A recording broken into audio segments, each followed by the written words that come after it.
Yo, what's something that works so well that it's basically magic? I'm not talking about air conditionings or microwaves or nothing like that. I don't know how they work. I'm talking about selling your stuff with Shopify, okay? Me and Rick have been using Shopify to sell goodie stuff for the longest time, all right? And let me tell you, they keep it so organized, so easy to use. Shopify is the global commerce platform that helps you sell at every stage of your business, okay? Shopify helps you turn browsers into buyers with the internet's best converting checkout, up to 36% better compared to other leading commerce platforms. And let me tell you, Shopify's extensive help resources are there to support your success every step of the way, because businesses that grow with Shopify, okay? So sign up for a $1 per month trial period at shopify.com/chaser, all lowercase. Go to shopify.com/chaser now to grow your business no matter what stage you're in.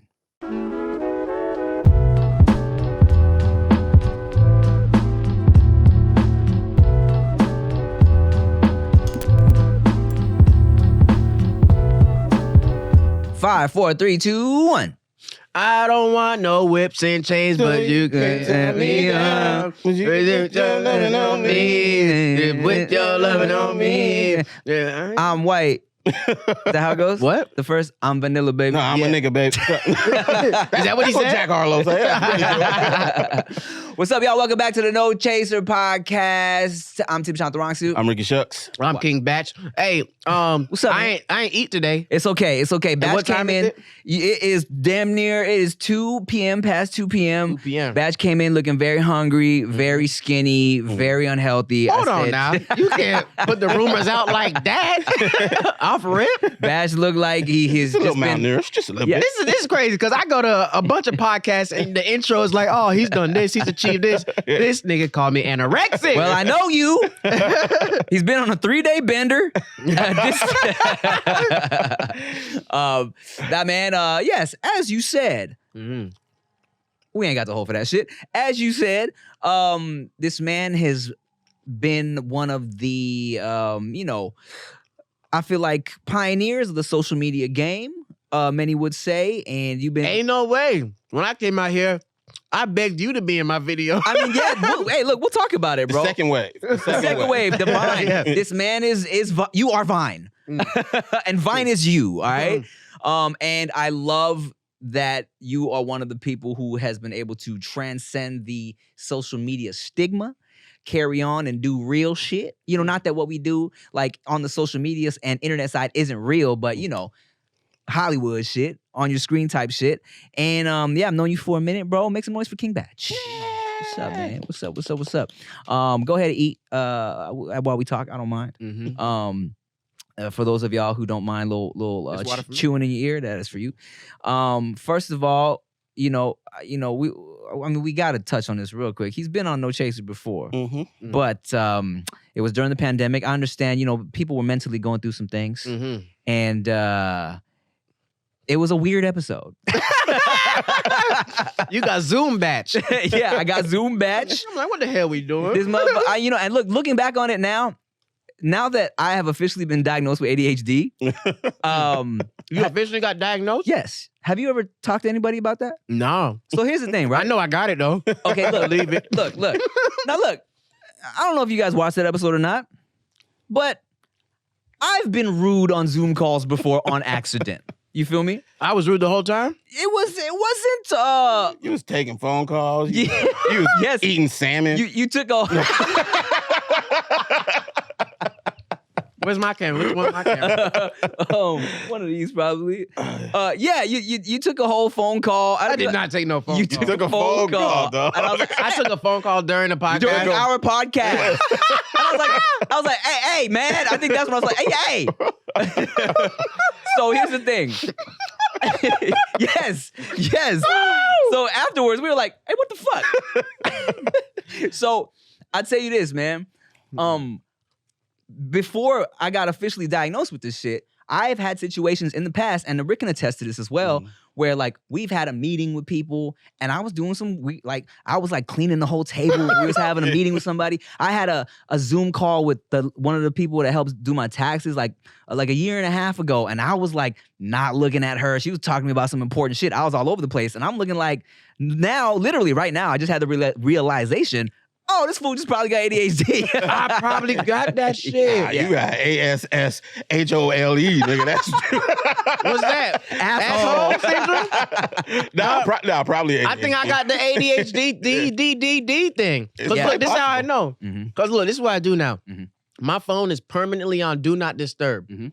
Permanently. Mhm. That means I don't know if you text me, I don't know if you call me. Because anytime somebody texts me or call, anytime my phone buzzes, I do this. I say, who the hell is that? Yeah. So I have to put my phone permanently on Do Not Disturb. Yeah. Is that a symptom? I mean, I'm easily distracted as well. I have ADHD and what they used to call what's the other one where you get distracted easily? Mentally It's ill. ADD? No, ADD. ADD. So ADD is it's called ADHD unattentive now. All right. So the lady I spoke to said you got ADHD and you got ADHD, the unattentive shit, which is basically ADD. Form of it, right? And I was like, oh, that's why that fool was being annoying that day. Now, did you go to multiple sources? It was a lady that Is she qualified? she's qualified. Some people will say, hey, get a second opinion. But Yeah. everybody that I told in my life where I was like, yo, guess what? I got that shit. It was like, yeah. And so we know.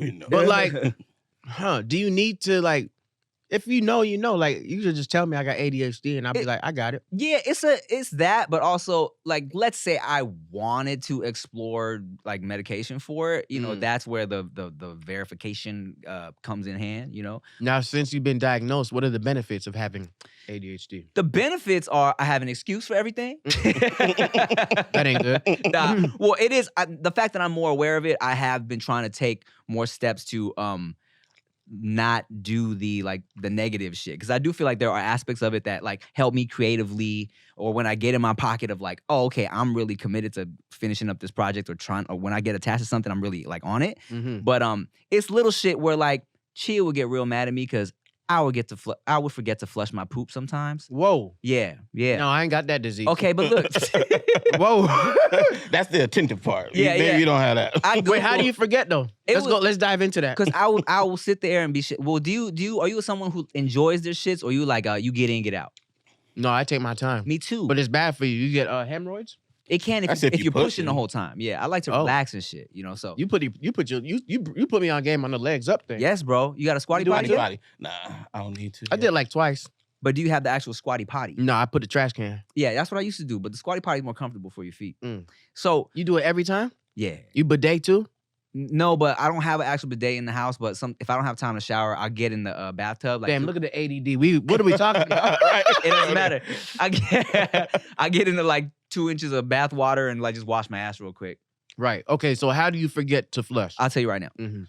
So here's how it happens. It'd be days when I'm on other shit. Mm. So I'm sitting there, maybe I'm scrolling through my phone on Instagram. I'm taking a shit. I'm enjoying my shit, and then I'm like, and here's what happens, right? I wipe, and then before I and I'm always looking at my phone and shit. I wash my hands, and then before I flush, I like to put the seat down so the poo debris doesn't get all over the place, It's a right? horrible surprise. Uh, Someone, if you didn't flush and they open it up. Well, I know, and it's mainly my wife that has to deal with it. Mm. So, and what happens is I'll close the lid because I'm gonna flush, but then I wash my hands. I check. Why do you my phone close the lid again. then flush? Because Why do you close the lid then wash your hands? because I touch the because in my head I'm like I'm touching the toilet. I want to wash my hands. But then you have to don't go wanna back. drain the flusher for.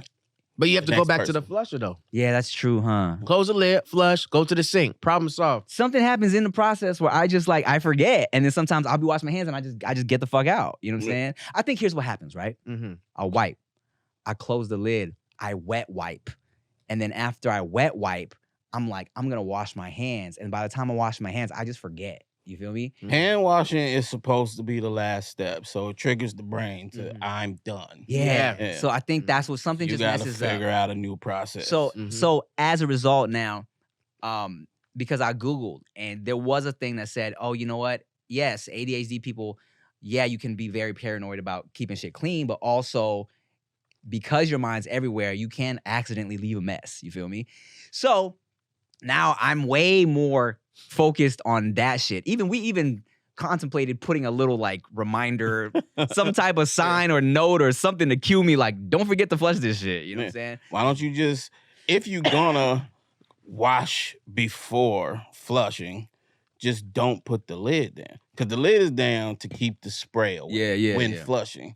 So it being open while washing doesn't matter. Yeah. So you have a really strong toilet then, if you're worried about the spray from the flush. They claim that's any toilet. Right. It's going to get the particles around there. But you already got the particles in you. That water in your toilet's clean. It's just, yeah, I drink toilet water sometimes on the weekends. I don't. No, it's the water that comes when your shit's swirling around. They're saying sometimes poop particles get into the air and on your toothbrush and shit. Yeah. Whoa. Yeah. They say if you don't if the lid is up when you flush, they say your poop particles are everywhere. I saw that too, but I don't believe everything on the internet. I mean, neither do I. Yeah, you do. That I believe. Oh, I saw it on the TV, so that's different. That's different. Oh, yeah. That's true. It's on traditional space, then it's real.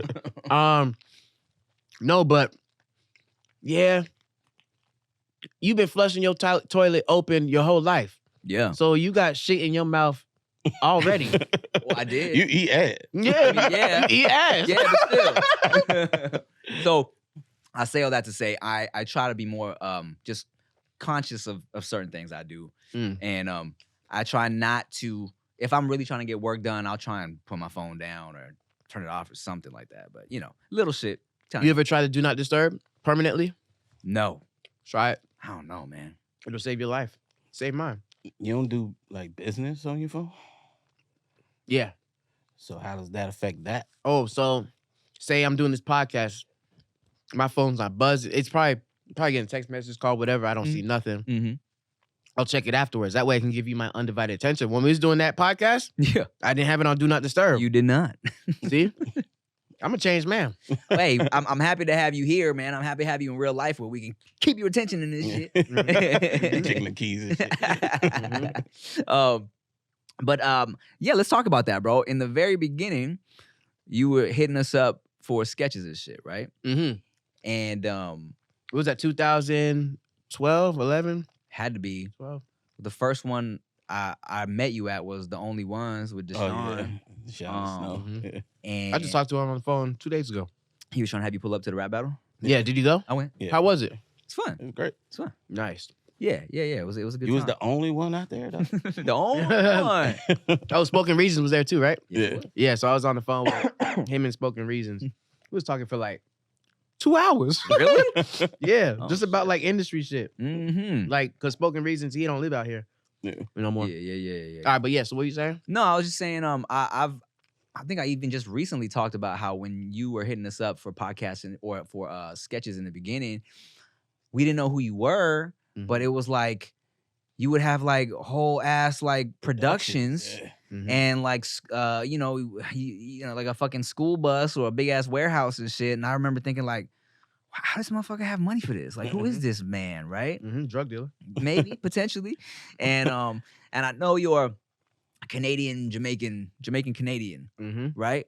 So I always used to think like, man, is this fool like the descendant of like Jamaican royalty or something? Like, Well, that was a rumor floating around. Well, that is true. is it? My mom's cousin was the first female prime minister of Jamaica. Word. Mm-hmm. Okay. But that don't mean we get money. Yeah, I was like, oh, was it my aunt and sister cousin? Somebody said, no, he's a Jamaican prince. I was like, they got Prince? Damn, those are the rumors back then? Yeah, I love it. They have that? What y'all talking about? Any big dick rumors? Nah. Damn! I've heard the opposite. Damn! No, I set him straight though. Okay, good. My friend is packing a little bit. But yeah, man. So I was gonna ask you this: like, when you first started, where did you get the money for that shit? Now you trying to dip into my pocket. I mean, I hate to do that. No, so I went to Florida State University. Okay. Studied finance. Mm-hmm. 2008, I invested in the Apple stock. Word? Mm-hmm. And I think it was like, I don't know, $70, $60. I can't remember what it was. Mm. But by the time it was 2012, 13, that thing shot up to like $400, $500, $600. Something crazy like that. Yeah. So I made a lot of money from that. Interesting. And I took that money, moved out here, and started using it to make videos. Hustling. Yeah. That's crazy because, well, first of all, that's dope. I feel like I'm a genius. Yeah, you know, pretty smart because I feel like back then you think like, why would I invest in an Apple or Nike or some big one? Like, what's it really gonna do, right? Yeah. But then Right. apparently it does do. So Yeah. that's dope. I remember thinking like when I don't know who it was tagging us on Twitter, maybe it was Deshaun, when it was like, yeah, I got blah, blah, blah, blah, blah, blah, showing up this weekend to do a little sketch. I clicked on your shit. I remember like, he don't even have a professional looking picture. Who is this man? It was like a webcam photo. I was like, who is this? What they got? It is. I was like, it's me. It's Deshaun. It's Smoking Reasons. Who is this man? Oh, you'll find out in a couple years. In a couple years, you're going to find out. All right, man. Well, let's talk about then the Vine. You being one of the first people to really make it pop on Vine, right? Well, first, let me just say, thank you for like showing up to my videos back then. Oh yeah, and doing that and killing it. Yeah, it was a lot of pressure because I watched all of y'all when I was like in college. I think I even seen you in high school when I was in high school. You were making videos for a while, right? Yeah. It's just like 06. Yeah, so that was when I graduated high school. So like Daystorm was the number one black man on YouTube. So these were the titles I knew. Okay. Daystorm, number one black man on YouTube. I hadn't seen his videos before. Spoken Reasons, I seen his videos before because of World Star. I seen your videos before. So out of everybody that was there, I've only seen yours and Spoken Reasons. So you were like my Will Smith, I don't know. Like who's That works. You know what I mean? Like you were the shoot out you. No, you were my oh shit, that's him. Oh, thanks. You know what I mean? Like starstruck. Like oh shit, I know who this guy is, you know? So it was dope to get you in there. And yeah, I was just, you know, kid from Florida trying to make it, trying to hustle. I was like, let me just not fuck it up. That's crazy, man. What part of Florida? Palm Beach. Oh. The hood, my boy. What's up? Okay. Interesting. Maybe that's where you get that crazy energy, man. That Florida man's energy is Oh, yeah. What was really dope about those times, though, was it was cool that you were clearly putting money into the shit. It was production. You had cameos from certain people who were doing shit like that. But you were just good. Because there was other people who had money and were doing productions and the shit was whack. And, and they would hit you up like, hey, come be in this video and send you links to their high-produced whack shit. Right. But if you would have stripped all that shit down and it was just the skit, it was good. Right. So I think that's why everybody was like, yeah, we fuck with this dude. I think here's why I was down to pull up for additional skits after the Only Ones, right? Because Only Ones I pulled up, you know, because of Deshaun, right? And then there was a part of the skit where someone says, you weird. And you said, you weird. And that shit made me laugh. I said that? However you said, I was like, that was funny. And I was like, okay, this was funny, right? Like, we fucked this guy, right? Oh, shit. That's cool. Yeah, man. Yeah, I think a lot of it, because it's like, Florida's an interesting place. You know what I mean? So a lot of my comedy or whatever comes from, that's not who I am as a person, but it's a lot of the people that I've encountered. You know what I mean? So I'm just imitating people that I've met in my life. And there's so many, it's wild shit. I had guns pointed in my face by friends, by people I don't even know. You know what I mean? Like, Florida's just, it's not safe. Oh, so the Florida mans is really Florida men's out there. Yeah, Florida is not, it's not a safe place. There's parts that are safe. Where my family lives now is pretty safe, but where they at? No, I'm just playing. I mean, look, I've always said I prefer Disneyland to Disney World. True, very true. Yeah.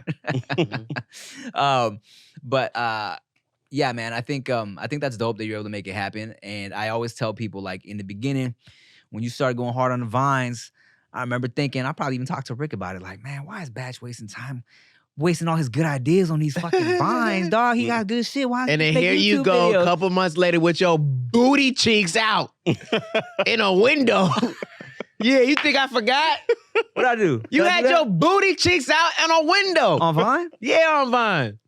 Did I do that? Yeah, you was like Starfish. You had your boot. You was naked Probably. with your booty cheeks. That was the thing I used to do just on the internet. Yeah. Really? Just in the window. I mean, I used to just post pictures on Instagram with my where I would be like just with my ass towards the camera and just in windows that had a yeah. I remember like, what is man? You got views though. Got 1 million views. I said, Did okay. it? I don't even remember. I didn't know how to Vine. You know what I'm saying? I never really truly understood Vine. I couldn't get my brain to function that way. Yeah. You know what I mean? But then when you started going hard and it started paying off, I was like, oh shit, this man was onto something. Oh yeah. Mm-hmm.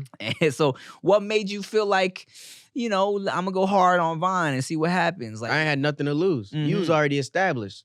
That's the thing. It's like now if like what? I got 20 million followers on TikTok. They come out with another app and it's like people are, getting, views on there. I'm not immediately gonna go over. Yeah. I'm gonna wait till that shit starts popping. But by then it's probably too late. You know what I mean? So that's how I saw it. It was like I had nothing to lose. It was Vine, let me just do this shit. Yeah. Yeah. Yeah. And I think also, what's funny is when I see you in Netflix shit, right? We kind of come from a time where there was like a stigma surrounding people that came from social media, online shit, where it's like when you go to audition for some real shit, they be like, internet people. Right. know? And I've had this conversation before. I hate to keep gassing you up, God, but whenever people like will see you on something, I always tell them, I'm like, nah, Batch isn't just there because he got numbers. Like Batch is actually like he books these auditions because he can do the shit. You know what I'm saying? Yeah. I've always felt like I am not like for a long time I was bad at auditioning. Right. It took me a while to get good at like because it's a whole thing unto itself, like how to audition properly. Yeah. And I would always leave auditions like, oh man, I fucked that up. That was not good. But when the self-tapes came along, I was like, all right, cool. Let me knock this shit out of my room a little bit, you know? Yeah. But like props to you for being able to really get in there and book shit and be in all like the Netflix movies all the time, God. But yeah, and once it's like YouTube. Like once you get to that level, it's like YouTube. It's like once you do one movie and it's like, oh, this guy's good. Well, just put him in another thing. It's just like it's the same thing. So you just need to kill it one time and then you're really good. I auditioned for one of your movies that you had on Netflix. Me? Yeah, it was the money one. Oh, Where's the Money? Yeah. For what character? Your best friend? Oh, Alan Maldonado. I guess. Yeah. Did you come close? I don't know. Shit. I guess not. I ain't hear nothing about it, so probably no. Probably no. I didn't get you want to hey, you on the list. Right. Yeah. He's like, I know him in real life. We friends for real. I tried to do that. I think it was one. That's what it was. It was an audition for Nora from Queens, Aquafina's show, Comedy Central show. Yeah. And she had a best friend character, right? And I'm like, who the fuck else could play this shit? I texted her. I'm like, hey, just so you know, I auditioned for your show. She was like, oh, dope, blah, blah, blah, right? And then, of course, my dumb ass was like, who else could play Aquafina's best Asian friend, her real life Asian friend, fucking dumbfounded. Yeah. I was like, oh, God, it's full. And he got it? He booked it? Yeah, he booked it. God damn it. Yo, look, y'all know we got Goody Brand and we sell things online and it's a lot easier when you use Shopify, okay? When I started podcasting, an online store was like a lot to take on, Now I'm selling my Goody Brand clothes and it's so easy, all because we use Shopify. We really, really do. Shopify is the global commerce platform that helps you sell at every stage of your business, okay? From the launch your online shop stage to the first real life store stage, all the way to the did we just hit $1 million stage? Well, Goody Brand hasn't done that yet, but we're working on it. Shopify is there to help you grow, okay? Whether you're selling scented soap or offering outdoor outfits like Goody Brand, Shopify helps you sell everywhere, from their all-in-one e-commerce platform to their in-person POS system, wherever and whatever you're selling, okay? Shopify's got you covered. Shopify helps you turn browsers into buyers with the internet's best converting checkout, up to 36% better compared to other leading commerce platforms, my friends. Look, it's really difficult to stay organized with all these names and emails and all these orders and all that craziness. But look, Shopify powers 10% of all e-commerce in the US, and Shopify is the global force behind Allbirds, Rothy's, and Brooklinen, and millions of other entrepreneurs of every size across 175 countries, all right? So sign up for a $1 per month trial period at shopify.com/chaser, all lowercase, and go to shopify.com/chaser now to grow your business no matter what stage you're in, okay? Shopify.com/chaser. That's funny. You ever got any, I just did an episode on No Chaser where I was talking about this like trash, well, I don't want to say trash, but it's a not good movie that I was in. You already said trash. Yeah, I did. Double down. It's not great. Stick with it. It's not, well, you look, I don't want to call it trash because, you know, Hollywood. it was good people working on that movie. Right. Okay. We had a good time. I met some great performers, and it was a great team putting it together. But the shit is not good. All right. Let me ask, what made it not good? Personally, I feel like a lot of the scenes of like the different side characters could have been way shorter. It's a lot of shit that kind of drags on that's like not funny. A lot of like B stories and C stories that just, I was like, this shit could just all be cut, bro. Like these should have just been little extra DVD snippets, you feel me? The editing's a little funny. A lot, the acting's very meh from some parts. It's a tough watch. You feel me? I tried to put it on the other night. I was like, oh, God. You being around the bush. I need you to be on your Cat Williams. Ricky Smiley can't act because Ricky Smiley can't act. Come on, speak the truth, hey, brother. I get nothing from talking shit about struggling actors. That does nothing for me, dog. But I was going to ask you, you know, you've been in a lot of movies now. Are there any that you look back on and you're like, oh, yeah, man. Oh, I can't say that. Yeah, exactly.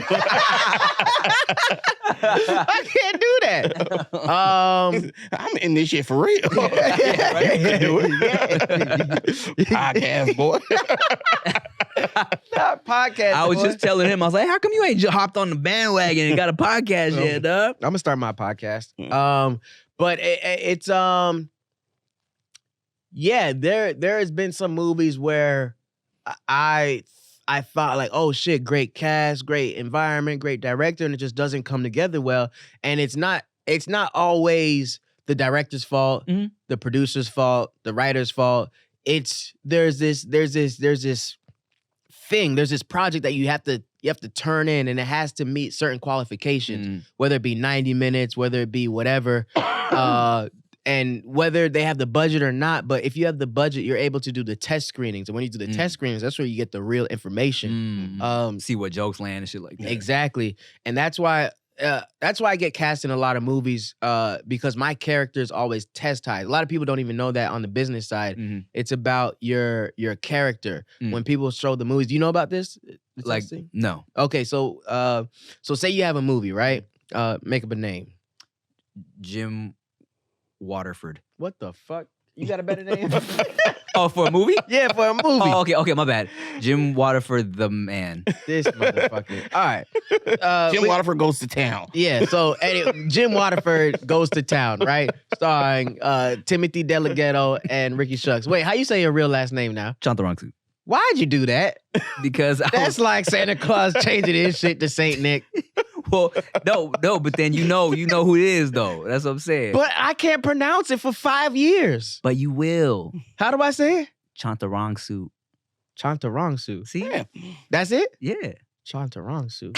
It's just like that every time. Anyway, starring Ricky Shucks and Timothy Delgado. Yeah. Now, it's now you put the movie in, and it's the first time the director's made his cut.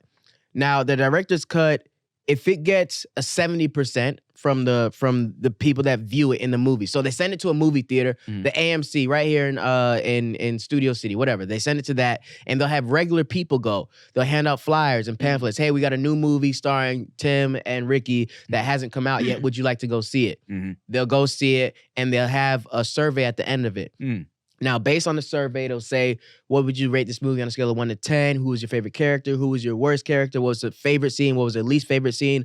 All these questions, and they answer these all questions, and it comes out, and they have a score. Now, if your movie gets 70% or higher, it's considered like, yeah, it's a good movie. Okay. If it gets 80, or that means it's like less work. So say your movie gets like a 60%, right? So now you know your movie needs work to do. You look in deep at the surveys, and they'll say, this is your worst character, this is your best character, this is your worst scene, this is your best scene. Now you'll hear a lot of people say, oh man, I did this movie and my character was cut out. Yeah. It's not the director doing that, it's not the producers doing that, it's the test screenings. That means your character didn't test well. Interesting. And they're cutting you out the movie. Now, the same will go for the scenes. Someone's scene, a whole scene will get cut out, and it may have a great performance in there, but an audience member, the majority of audience members are saying that this scene made this movie drag on. So that feeling you had where you're like, oh, these characters, it didn't need to be all that, that may be because your movie didn't do a test screening. Right. So the more your budget for the movie, the more test screenings you're allowed to have. So if it's like a Marvel movie or whatever, they have a bunch of test screenings. Right. And you don't get all your information from one test screen. You do your test screening, then directors go, they take their notes, they see what they want to take, what they want to edit, what they don't want to edit. And then after that, they shrink it down, they go back again, they do another test screening. And then hopefully it's a higher rating, and sometimes it may be lower. That makes sense. So that's the whole process behind it. So oftentimes when you see a movie and like, yo, this is trash, it's probably low budget. They didn't have a budget to do the test screening process. Makes sense. Makes sense. I mean, you can't just show it to the homies. The homies gonna tell you it's amazing. Yeah. Remember those times where it would be like just some random fucking rich dude who put a movie together, and you get an invite from like a homegirl to just come, we're having a little thing in the hills. And next thing you know, you're sitting there watching a rough cut of some random dude's fucking movie. And he's asking you all type of questions afterwards. Like, I mean, I was in another, a movie like that. And fucking afterwards, what's good was at the screening, and he came up to me. I was like, "What you think?" Right? Knowing what he's gonna say, he was like, "You were good." Damn. I was like, I know. I was like, "Thank you, man. I know." Yeah. And they didn't have a budget to do a recut, a re-edit. It definitely was very low budget. Nah, they didn't have a budget for that. Nah. Yeah, that's the problem. It's like I got 2 movies that I'm doing this year, and I hope we got a budget for a test screener. I'm directing one and I'm acting in one. That's lit, man. I was just thinking that, so I've been saying for a minute now, I'm trying to write this movie. I'm about like a quarter of the way done, right? But how about you, bro? Like, I know, I mean, like we said, from the time we met you, you were doing these sketches, you trying to write a movie right now? Like, what's going on? Have you ever thought about that? No, I don't like writing. You don't like writing? Why not? Yeah. I don't know. It takes too long. I mean, yeah. I write the YouTube videos, the all that. That's fun. That's fine. But writing a whole movie, Yeah, it's a lot. It's a lot. I'd rather come up with the idea. I'm an idea man. I feel that. Come up with the idea, give it to a writer who's spent their whole life studying the ins and the outs of it, and have them come back with a structured script rather than me sit there for how long you been writing your script? A long time. How long you think? Well, I mean, it's tough to say though, because if we want to look at the time I actually sat down and tried to write, it's different than No, from then, the time you actually try to sit down and write it. No, I'm saying it's different than me saying, yo, I'm trying to write this movie, and like me actually sitting down in front of a laptop and trying to write. You feel me? No, but when did you come with the idea? Like, I don't know, a year ago. Yeah, see? Not fun. No. But what you can do, and I believe in this, it's the progress of it is you have your idea, have your agency or whoever link you up with the writer and say, hey, this is the idea. No, I don't want to do that. Why not? I really want to say I wrote this shit. Then your ego is stupid. I know, but you gotta get rid of your ego. No, here's where that's your biggest threat. It's yourself. I mean, that's facts, and that's true.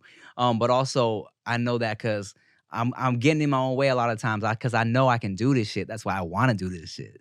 So it's like, and after I watched the Straight Outta Compton, that part where like fucking Ice Cube, where they show Ice Cube just being like, his writing Friday, I'm like, I can do that, man. I want to do this shit. So I really just want to do it. After I get at least one under my belt where I felt like, okay, this was all me, then I'm like, yeah, let's work with another writer. Let's bring in ChatGPT. Let's let's Do figure not it bring out. in ChatGPT. I don't have an ego issue, but I'd rather write than have somebody else write it, only because I don't like to read. So I don't want to have to read your fucking 300-page script to tell you what I like and don't like, and then do it again when you come back with a new draft. I'd rather write the shit and then have somebody else tell me, this ain't funny, this is funny. You gonna be in my table read, though? I could. Table read is different. Just sitting down. Yeah. Yeah, man. So I'm working on it, trying to figure that out. Still auditioning and shit, too. But, just Well, I'm just telling you, if you want to, to the you top. want it to be good. Get rid of that ego. You climb to the top. You'll see it. That's what I did. You want to skip the mediocre shit and, get over the ego and, we'll see what's up, bro. That's what I did. I created a proof of concept that I loved. And I showed it to, this production company. They loved it. They was like, oh shit, we want to make it. They was like, what's the idea of it? And I've been pitching movies and TV shows since 2000, whatever. Like me and Jordan Peele, we sold the show together, and I just see how much bullshit goes into it where it doesn't get made, right? So I'm like, the reason why a lot of this stuff isn't getting made is because of egos. You know what I mean? Like, and I got to the point where I was like, I put my stuff aside and I learned all this. So once he asked, he's like, so where do you see this movie going? I said, where do you see it going? That's where I see it going. I don't give up. Yeah, that's so funny. Yeah, I said, this is just what I made. And then he was like, okay, yeah, well, I'm down. How much money you need for it? I said, how much money you think I need for it?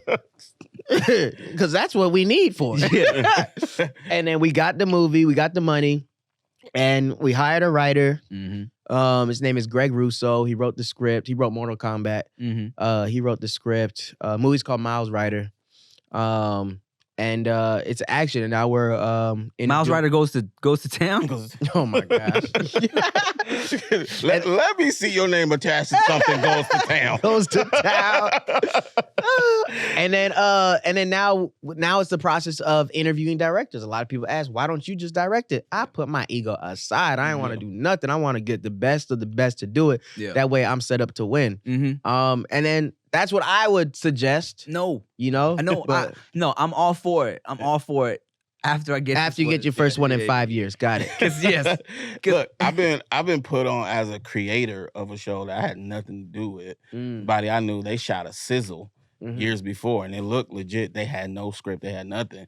And I was just around certain things, and it was like, you might be able to pitch this to more people than I can. We'll put you on as a creator and just go out there. So yeah, them egos be gone after a while of like, all right, this shit ain't working. Yeah. Look, who you talking to right now? Yeah. And here's the thing too. Look, after I get this shit written, like, yeah, it's gonna be like my first little baby, whatever. But like you said, if I'm in the room, I'm 100%. I got no integrity with this shit. Like, how much are you giving me? How much you want to change? Fucking take it. Let's just make sure it's good. Now, let me ask you this question. You finished writing, and I'm playing devil's advocate. I don't even know what that means. I just hear people say it all the time. Devil's advocate. I'm playing devil's advocate. I'm You playing a bitch. Satan. I'm playing Lil Nas X. Yeah, let me just play Lil Nas X for this. So you finished this script. You spent, just say 2 years. Wait, what page number are you on right now?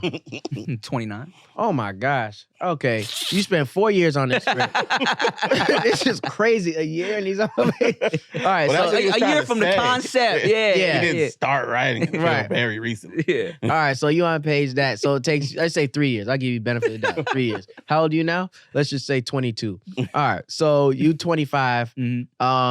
And you finish this script, you go to pitch it to the producers, and this process is gonna take you another year or 2 years. I believe that. Yeah. Right? So you 25, 26, 27. So you're 27 years old now, and you out with this script, and they finally gave you the green light. So they say, okay, we like this script. We're buying this script from you. Now they got to find a director. They got to find producing partners, whatever. They got to find all these people. And that's going to take a year. So you're 28. All right. And then you film the movie. right? You film the movie and it comes out a year later, you 29. So you 29 years old and you did all that. Now, you could do all of that and cut and be all of that at 25 years old to 26. You could do all of that if you put your ego aside. That's what I'm saying. I hear what you're saying. But I gotta write this shit. Man. Okay. But here's the thing too. In my head also, I'm writing something that I could get done with a shoestring budget. So I kind of low-key want to just write it. Oh, and shoot it. Oh, okay. Well, then you good. I might just even fucking hand it to my agent for like, hey, look, man, when it's like the season of motherfuckers is looking at screenplays, be like, take this, see what you can do for a couple months. If no one bites, I'ma just take some money and do it. No one's gonna bite, but here's the thing. If you believe in yourself, that's all that matters. There's always that one couple of people that the dreams do come true. Like 100 people will have this same thing, and out of those 100, let's say 20 people get that and out of the 20 people that get it made, 5 of them will be successful, and those out of that 5, there's one of those is Jordan Peele. You know what I mean? Like out of that. Yeah. Jordan Peele was writing Get Out. He told me for 8 years he was writing that, and it paid off. So it's like if you're willing to sit through it and go against those odds, and by all means do it. But I've been doing it for I'd say 12, 13 years now, and this is a knowledge that I've gained from wasting my time for like 10 years. I'm down. Look, at this point, here's the beauty of being a YouTuber for damn near 17 years. Yeah. I got my house. I got my family. I'm cool. Yeah, I'm you're chilling. good, yeah. So it's like I want to do this shit. You know, It's not make or break. it's not make or break. And also, Tubi. Oh, Tubi will pick it up tomorrow. That's what I'm saying. That's what I'm saying. I could for sure make some shit now. Tubi be like, I mean, you don't really need a script. You know what you want to do with it? Yeah, just get in front of the camera, man. Yeah, man. Do your thing. Look, we could get some shit done that looks 10%, 100% better than a lot of shit that's already on Tubi. So it's like, look, man, if I want to get it done, I can get it done. You know what I'm saying? I just want to get it done. Right. Yeah, Well, if you go to Tubi route, I would just like to request to have a bad death in it. That's my favorite thing about a Tubi movie. When the continuity don't match? Yeah. Bruh, I mean, here's what's funny is I would also love to just like make a movie Tubi level on purpose. Yeah, specifically Tubi. Yeah, just a really bad. That's hard though. Movie. That'll be hard. We'll see, man. Or like a really corny Hallmark movie. Oh, I would love to. That's great. Well, what's up? What you working on, man? What can you tell us about this thing you're directing? That's crazy. You just sounded like Shannon Sharp. Whoa. Why would you say that, Cat? No, I'm doing that action movie, the one I made a proof of concept for. Oh, you still swollen shit? Yeah, I still got my thing happening. And then I'm directing a horror film this year, like a little horror comedy. And I'm on stand-up tour. How's that going? It's good. I'm doing my tour. I'm doing Joe Coy's tour. I'm doing all of it. It's fun. Look, man, you getting good at the stand-up, bro. Yeah, you know. Yeah, it's fun. I appreciate that you put in the work. Got to. Yes. Everything you do, you got to put in the work. Because look, I feel like it's almost the new wave for the social media comedian is to try their hand at stand-up, right? And look, I'm even going to sprinkle in, try a couple little mic nights, right? Oh, yeah. But it's like, for you, I've seen you really put in the work. And as someone who was always like a fan of stand-up and really respected the art form, I appreciate that. You know what I'm saying? Oh, thank you. Thank you. I like seeing you like progressing this shit, you know? It's tight. Yeah, it's been fun. A lot of hard nights, grinding it out, I'll perform in hotel lobbies, TGI Fridays, like what? in the Really? back. My phone ringing, ADD. But this is a good thing. Only the people that know my phone's on Do Not Disturb, they call twice, or my girlfriend, or my sister. Oh, you got a girl? I gotta call you back.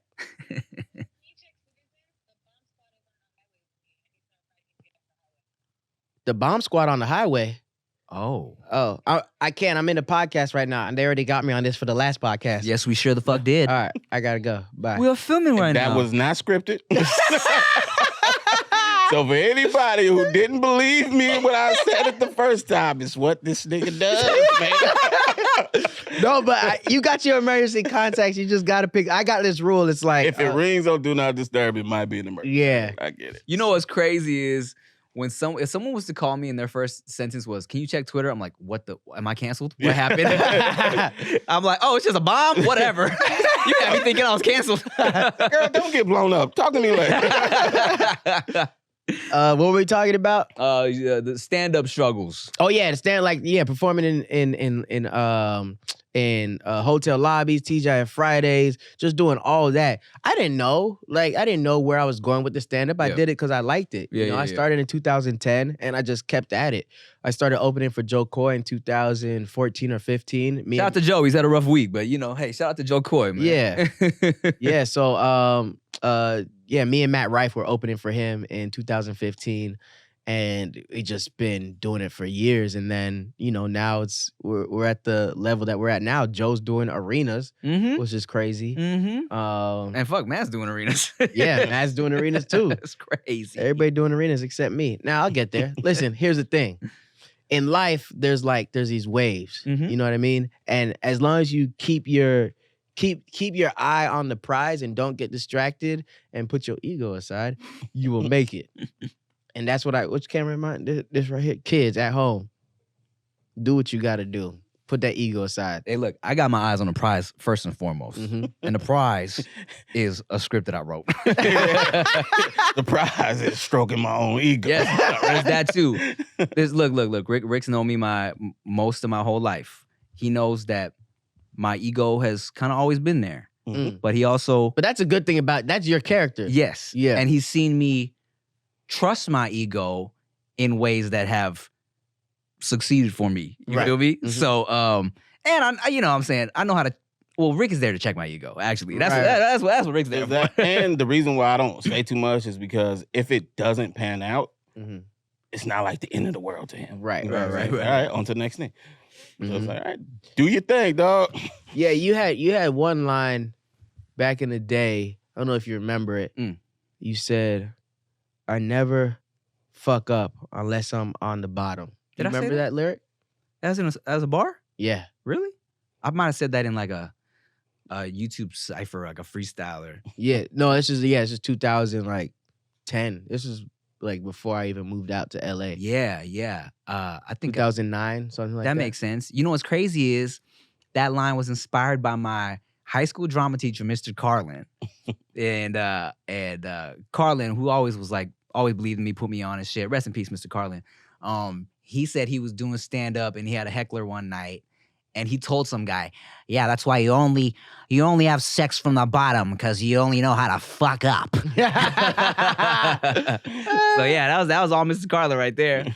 What's Carlin's first name? Sean. Oh, okay. I thought not George. He just gonna slip that in. I was like, everything was that. He said, "Rest in peace." I'm like, "Which Carlin we talking about?" That would be crazy. Well, shit, man. Hey, thanks for actually being present this time. Gee. Yeah, I mean, it's not on Zoom. Yeah, and I appreciate that. Good luck with the ADHD and with with everything you're working on, man. I fucked with you from when you were broke, bro. So. Well, actually, not broke, just not known. Yeah, broken followers. And thanks for pulling up, man. I'm always a supporter, and I fuck with you, and I appreciate your time. And hey, man, look, I will always tell people that in the world where people try to discredit people that come from like social media, internet shit, I'll always be like, "Yo, Batch is fucking talented. He puts in work, and he's where he's at for a reason." All right? Right. And it's the muscles. Yeah, so definitely muscles. All right, y'all. Thank you for watching and listening to another episode of the No Chaser Podcast. Make sure you like, comment, share, subscribe, all that bullshit. Thank you, King Batch, for pulling up. Yeah. Oh, you know what I realized? I've been doing a lot of research. Like, subscribe, comment, don't do nothing no more. Did you know that? Especially I don't have any new viewers, so it doesn't really it doesn't add anything to what I'm doing. There was something that you're supposed to do. The notification. Yeah, the bell. Yeah. No, that doesn't work either anymore. It's literally telling them, if you like this podcast, share it. No, not even share it. Then? Can I finish? Or is your ego gonna take over? No, that's the ADHD. No, the ADHD. If you like this video, watch this one. Like they. Oh, really? Yeah, you keep them on your channel. Yeah, you keep them on your channel. Feed the algorithm, because what happens is the notification, that bell, it only goes to your phone, but most people have their push notifications off. Do you have your YouTube notifications on? Only for when people reply to my comments, so I know they're talking shit. Yeah, so most people, they say, don't have their notifications go to their phone because they're subscribed to so many people. Makes sense. So yeah, just tell them to. Don't listen to All right, y'all, watch another video. Yeah. Watch Don't leave. Don't leave YouTube. Stay on YouTube, please.